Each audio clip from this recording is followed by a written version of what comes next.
Right, so guys, I realize that a number of you guys are having a discussion about the conversation that I had with Leanne in our debate on TV.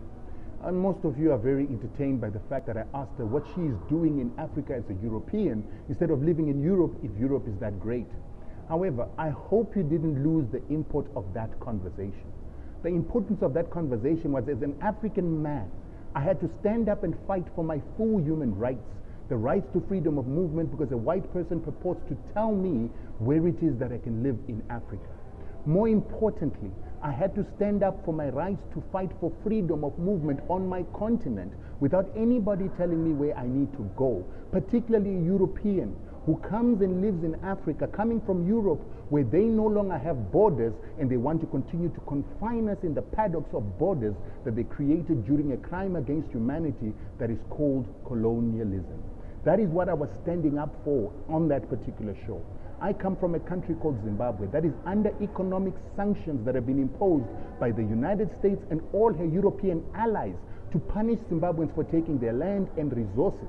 And now a lot of Zimbabweans cannot live in Zimbabwe, and the greatest export and the only thing that we can export without being restricted by these Europeans is our labor and is our ability to trade with the rest of Africa. But a European will purport to tell us that we can't move. But when I had a conversation with her after the interview, it turns out that her parents ran away from their European country because of war to come and live in South Africa.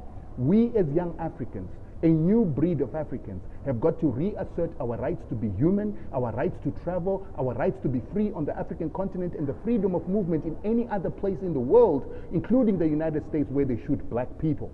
So this is why I had to do that to Leanne, to remind her that she is a European, a guest in my continent where I am a citizen. I also had to try and remind her that she is a South African citizen based on citizenship given to her parents by a criminal, illegitimate government that did not have a mandate from the majority, a minority that was perpetuating a crime against humanity, so her citizenship in South Africa is questionable. The citizenship of Leanne and 5 million other criminal Europeans that live in South Africa that were perpetuating a crime against humanity for which they never atoned, the same people that are still holding on to property and unjust enrichment that they got from this crime against humanity, surely can't be citizens if they cannot restore their fellow citizens into the position that they're supposed to be. Because let's say that apartheid was a debt. Black South Africans paid forward for the advancement of Europeans so that those Europeans could advance them. Then white Europeans need to bring back or bring a return on investment to black people. And they haven't made that return on investment, which makes them criminals, which makes them settlers, which makes them enemies of the majority citizens of this country that they perpetuated a crime against. So none of them should claim citizenship, because one day we might just review that citizenship because of their criminality. We also have the issue of the Guptas.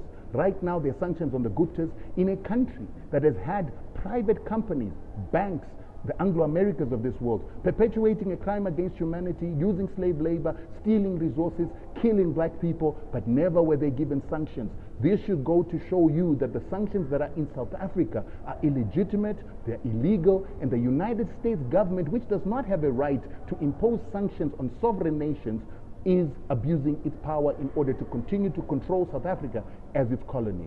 We need to become a new breed of black people, a new breed of black, young, educated people who know our rights, who assert our rights, who no longer want to be the indentured slaves of Europeans, Americans. So we stand up against sanctions, we stand up against anybody telling us where we should be on our continent, and we fight these sanctions.